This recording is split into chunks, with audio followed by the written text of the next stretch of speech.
భారీ వర్షాలకు తిరుపతి నగరంతో పాటు ఆధ్యాత్మిక క్షేత్రమైన తిరుమల తడిసి ముద్దైంది. తిరుపతిలో లోతట్టు ప్రాంతాలన్నీ జలమయం కాగా ఇళ్లలోకి నీరు చేరి స్థానికులు తీవ్ర ఇబ్బందులు పడుతున్నారు. తిరుపతి, తిరుమలలో వర్షం సృష్టించిన బీభత్సంపై తాజా పరిస్థితిని మా ప్రతినిధి నారాయణప్ప ప్రత్యక్షంగా అందిస్తారు. చిత్తూరు జిల్లా తూర్పు ప్రాంతంలోని సత్యవేడు, చంద్రగిరి, నగరి, శ్రీకాళహస్తి, తిరుపతి నియోజకవర్గాల పరిధిలో వందల గ్రామాలకు రాకపోకలు స్తంభించిపోయిన పరిస్థితి ఉంది. గడిచిన 10 సంవత్సరాలుగా కనీస నీటి మట్టం లేని రిజర్వాయర్లన్నీ ఈ 24 గంటలుగా కురుస్తున్న వర్షాలతోనూ గతంలో 3 రోజులుగా కురిసిన వర్షాలతో నిండిపోవడంతో పొంగి పొర్లిపోతున్న పరిస్థితి ఉంది. మనం తిరుపతి నగరంలోని ఓ కాలనీలో ఉన్నాం. పూర్తిగా రాత్రి నుంచి ఆగులు వంకలు పొంగి పొర్లి కాలనీలు ముంచెత్తున్న పరిస్థితి ఉంది. ఈ ఎస్కేఎఫ్ ఫాస్ట్ ఫుడ్ వెనక ప్రాంతంలో ఉన్నాం. మనం చూడొచ్చు ఒకసారి. ఈ ప్రాంతంలో దాదాపు ఒక 200 ఇళ్లు నీట మునిగిన పరిస్థితి ఉంది. తిరుపతి నగరంలోని ఆటో నగర్, లక్ష్మీపురం, భవానీ నగర్, తర్వాత మధురా నగర్, నవోదయ కాలనీ, చంద్రశేఖర్ రెడ్డి కాలనీ, ఈ ప్రాంతాలలో దాదాపుగా లోతట్టు గ్రామ ఇళ్లన్నీ పూర్తిగా మునిగిపోయిన పరిస్థితి ఉంది.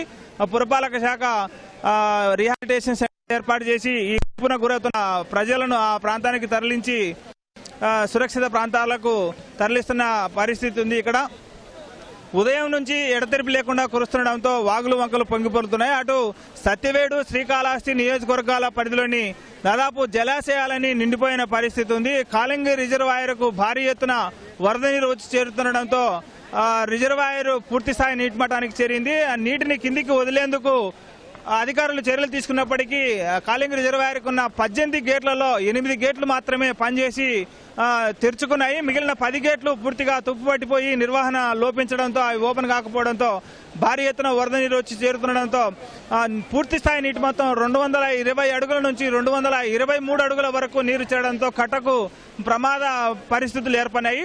అదేవిధంగా శ్రీకాళహస్తి నియోజకవర్గ పరిధిలోని చిట్టపూరు వాగు, అదేవిధంగా బిచ్చాటూరు, శ్రీకాళహస్తి మధ్య ఉన్న కోవనేరు వాగు పొంగి పొర్లుతున్నాయి. దీంతో రాకపోకలు పూర్తిగా స్తంభించిపోయాయి. అదేవిధంగా పశ్చిమ ప్రాంతాల్లోని బహుదా ప్రాజెక్టు, ఎన్టీఆర్ జలాశయాలు పూర్తిగా నిండిపోయిన పరిస్థితి ఉంది. అటు సత్యవేడు నియోజకవర్గ పరిధిలో ఉన్న పలు వాగులు వంకలు పొంగి పొర్లుతుండడంతో అటు చెన్నై ప్రాంతం నుంచి వస్తున్న రాకపోకలు స్తంభించిపోయాయి. మరోవైపు శ్రీకాళహస్తి నియోజకవర్గ పరిధిలోని రేణిగుంట మండలంలో ఉన్న కరకంబాడి వద్ద ఉన్న మల్లె వాగు కూడా పూర్తిగా మల్లెమడుగు రిజర్వాయర్ నిండిపోవడంతో నీటిని కిందికి వదిలేస్తున్నారు. దీంతో గతంలో ఎప్పుడూ లేనంత రీతిలో స్వర్ణముఖి నది ఉధృతంగా ప్రవహిస్తోంది. అటు ఈ చంద్రగిరి నియోజకవర్గ పరిధిలోని చంద్రగిరి మండల పరిసర ప్రాంతాల్లో ఉన్న వాగులు వంకలు పొంగి పొర్లుతుండడంతో రాకపోకలు స్తంభించిపోయాయి. చంద్రగిరి నియోజకవర్గ పరిధిలో ఉన్న మన దగ్గర కొంతమంది ఈ ప్రాంతానికి సంబంధించిన నాయకులు ఉన్నారు. అన్నిటికీ మరిన్ని రోజులు తెలుసుకుందాం. ఈ తిరుపతి నగరంలో ఏ ప్రాంతాలు నీట మునిగిన పరిస్థితి? ఇప్పుడు ఏవైతే మనకు కపిల తీర్థం నుంచి వచ్చే వాటర్ కానీ, మాలవాణి గుండం నుంచి వాటర్, అదంతా తిరుమల కొండలో నుంచి వాటర్ అంతా కూడా ఇప్పుడు ఏదైతే లోతట్టు ప్రాంతాలు ఉన్నాయి, మన చంద్రశేఖర్ రెడ్డి కాలనీ కానీ, నవోదయ కాలనీ కానీ, అదేవిధంగా లక్ష్మీపురము, సుభాష్ నగరు, అదేవిధంగా ఆటో నగరు, ఈ ప్రాంతాలంతా కూడా జలమయమే. గతంలో కూడా వర్షాలు పడినప్పుడు కూడా ఈ మధ్య వారం రోజుల క్రితం కూడా ఇదే పరిస్థితి ఉంది. ఈ రోజు కూడా పోలీసు అధికారులు కానీ, రెవెన్యూ అధికారులు అందరూ కూడా, మున్సిపల్ అధికారులు కూడా స్పందించి వెంటనే కూడా ఈ వాటర్ అంతా కూడా డైవర్ట్ చేసేదానికి ఇదంతా కూడా ఒక ఏదైతే డ్రైన్కి కాలువ గట్టు ఉందో ఆ గట్టును కూడా కట్ చేసి జేసీబీ తెచ్చి కూడా క్లీన్ చేయడం జరిగింది.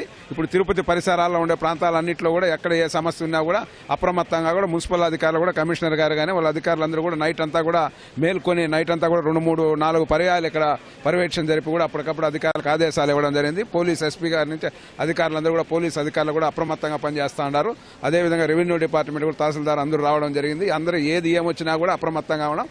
అదేవిధంగా అందరూ కూడా, ప్రజలందరూ కూడా ఏం భయపడాల్సిన పని లేదు. వాళ్ళకు భోజన వసతులకు కూడా ఇక్కడ ఏదైతే మన అసోసియేషన్స్ ఉన్నాయో మిగతా అసోసియేషన్స్తో సంప్రదిస్తా ఉన్నాం. అదేవిధంగా ఆర్డీఓ గారితో కూడా సంప్రదించి ఇక్కడ భోజన ఏర్పాట్లు చేసేదానికి కూడా తగు చర్యలు తీసుకోవడం జరుగుతూ ఉంది. సో అంటే తిరుపతి నగరంలో ముప్పున గురవుతున్న కాలనీ ప్రాంత వాసులను సురక్షిత ప్రాంతాలకు తరలించి పునరావాస కేంద్రాలు ఏర్పాటు చేసి అక్కడ భోజన ఏర్పాట్లు చేస్తున్న పరిస్థితి. మరోవైపు తిరుమలలో భారీగా కురుస్తున్న వర్షాలతో జలాశయాలని నిండిపోయాయి. గోగర్భం జలాశయం, పాపనాశయం గేట్లు ఎత్తి కిందికి నీటిని వదులుతున్నారు. అటు కుమారధార, పసుపుధార కానీ, అదేవిధంగా ఆకాశగంగా కూడా పూర్తిగా నిండిపోయిన పరిస్థితి ఉంది. మరోవైపు తిరుపతి పరిసర ప్రాంతాల్లో ఉన్న దాదాపు 15 సంవత్సరాలుగా కనీస నీటి మట్టం లేని కళ్యాణి డ్యాం కూడా పూర్తి స్థాయి నీటి మట్టం శాతం చేరుకుంటున్న పరిస్థితి ఉంది. మరోవైపు భారీగా కురుస్తున్న వర్షాలతో అటు కపిల్ తీర్థం వద్ద కానీ పైన ఉన్న తిరుమల నుంచి వస్తున్న నీరు కానీ అంతా తిరుపతి నగరంలోని వివిధ ప్రాంతాల నుంచి వెళ్లి కిందికి ఆ స్వర్ణముఖి నదికి చేరుకునే అవకాశం ఉంది. ఆ ఎగువ ప్రాంతాల్లో కురుస్తున్న వర్షాలతో అధికంగా వచ్చి నీరు చేరుతుండడంతో లోతట్టు ప్రాంతాలన్నీ మునిగిపోయిన పరిస్థితి ఉంది. అటు సతవేడు ప్రాంతంలోనూ ఇటు పశ్చిమ ప్రాంతాల్లో ఉన్న పీలేరు, పలమనేరు, తంబళ్లపల్లి ఈ ప్రాంతాల్లో కూడా పూర్తిగా కరువుకు నిలయమైన ఈ నియోజకవర్గాల్లో కూడా భారీగా వర్షాలు కురుస్తుండడంతో పూర్తిగా చెరువులన్నీ నిండిపోయిన పరిస్థితి. మరోవైపు అత్యంత ప్రధానమైన అంశం అటు చెన్నై నుంచి గూడూరు వైపు వెళ్లే రైళ్లన్నింటినీ పూర్తిగా వరద వాగులు వంకలు పొంగిపొల్లుతుండడంతో ముందు జాగ్రత్త చర్యగా మళ్లించి ఇటు రేణిగుంట మీదుగా కడప వైపు తరలిస్తున్న పరిస్థితి ఉంది. రేణిగుంట సమీపంలో వాగులు వంకలు పొంగిపొల్లుతుండడంతో తిరుపతి కడప మధ్య ఉన్న రాకపోకలు కూడా పూర్తిగా స్తంభించిపోయాయి. ఇది ఇక్కడున్న తాజా పరిస్థితి. Kaushik, over to studio.